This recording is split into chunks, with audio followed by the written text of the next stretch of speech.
Raider fans have a great deal of confusion regarding eminent domain with respect to the Oakland Raiders. They're under the impression that the City of Oakland would not have the right to attempt to acquire the Raiders by eminent domain.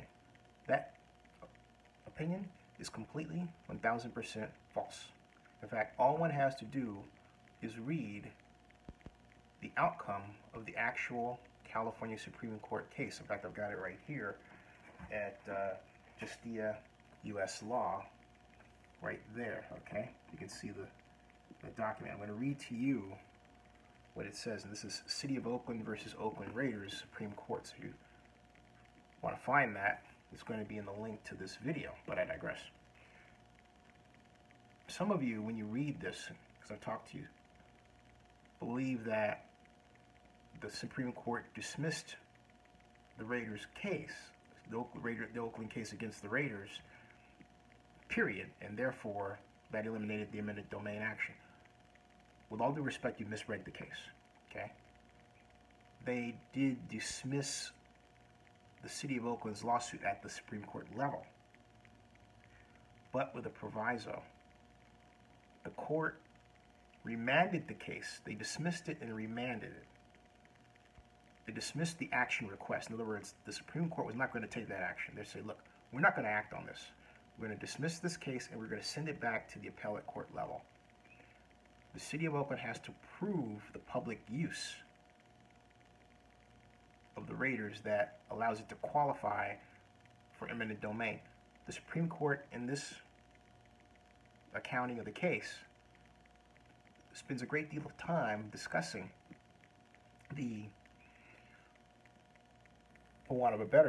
they spend a great deal of time discussing tangible versus intangible property. Because the normal lay thought is, well, you can only use eminent domain to take tangible property. You know, homes, apartments near land where you want to put a freeway out. That's the classic example.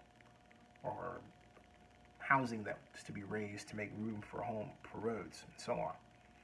But it also makes ample room for intangible property, and I might add, regardless of where that property is located.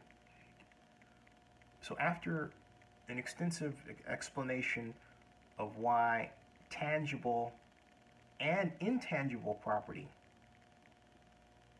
are able to be acquired by way of an eminent domain action brought by a government entity, the court then says this, and I quote, "From the foregoing, we conclude only that the acquisition and indeed the operation of a sports franchise may be an appropriate municipal function if such valid public use can be demonstrated and the statuses discussed herein afford the city the power to acquire by eminent domain any property necessary to accomplish that use."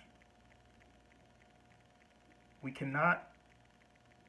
caution that we are not concerned with the economic or governmental wisdom of city's acquisition or management of the Raiders franchise, but only with the legal propriety of the condemnation action.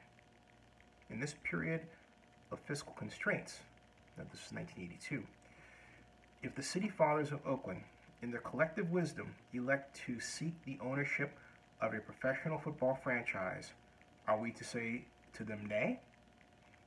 And if so, on what legal ground? Constitutional? Both federal and state constitutions permit condemnation requiring only compensation and a public use. Statutory?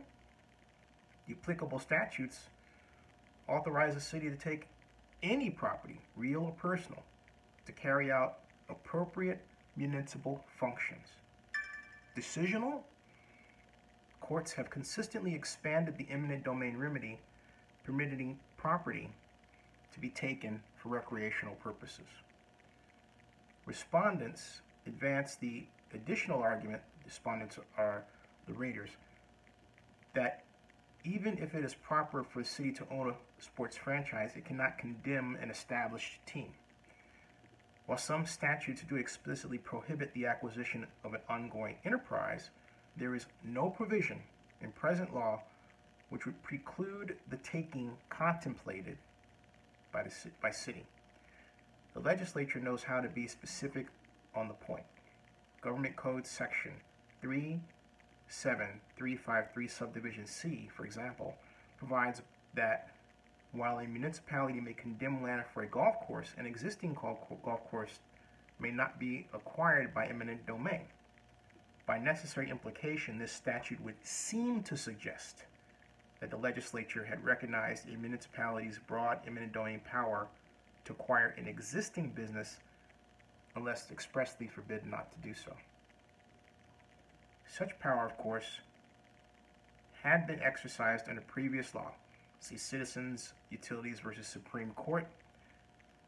That's California 2D 805. It's an operating public utility that was taken.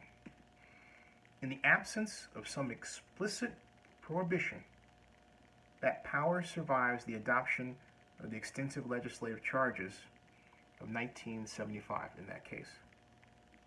Respondents urge further that because the NFL Constitution bars a city from holding a franchise and being a member, the expenditure of any public monies for acquisition of the Raiders franchise cannot be deemed in the public interest. On the other hand, an affidavit filed by the NFL Commissioner avers that a brief interim ownership by city would not be inconsistent with the NFL Constitution.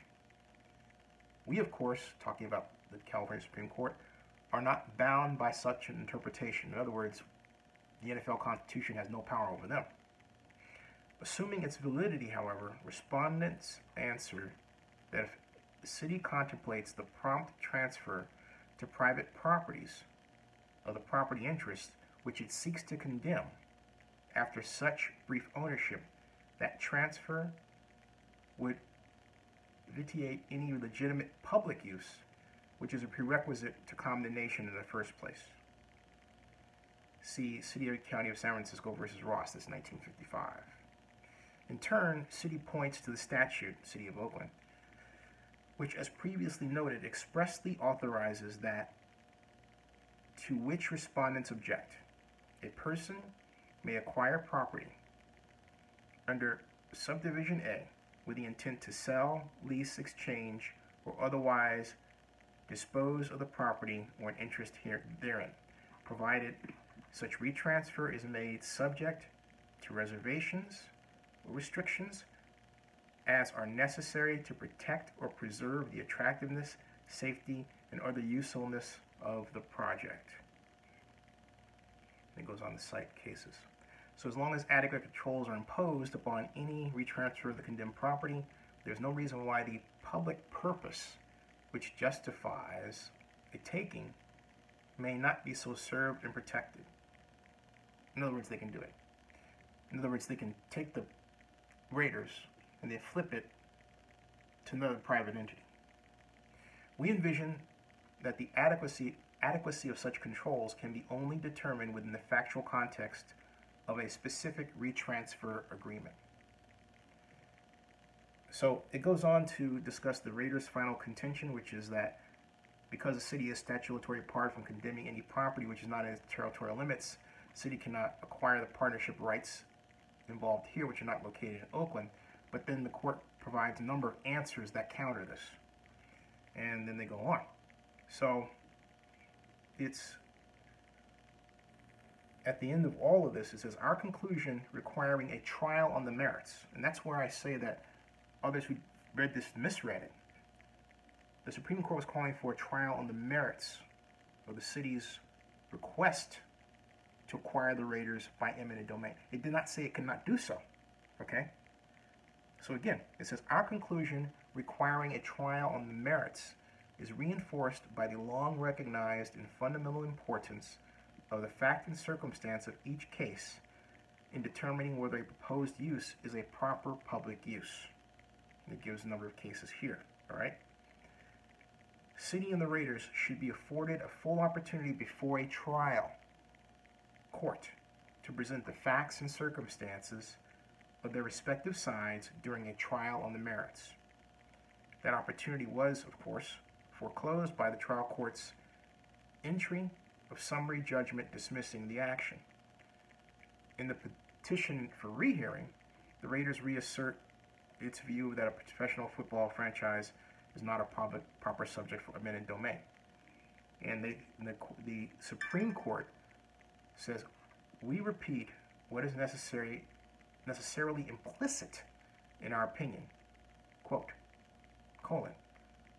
under the present statutory scheme, the courts have no authority to choose those items of property which they deem appropriate for condemnation.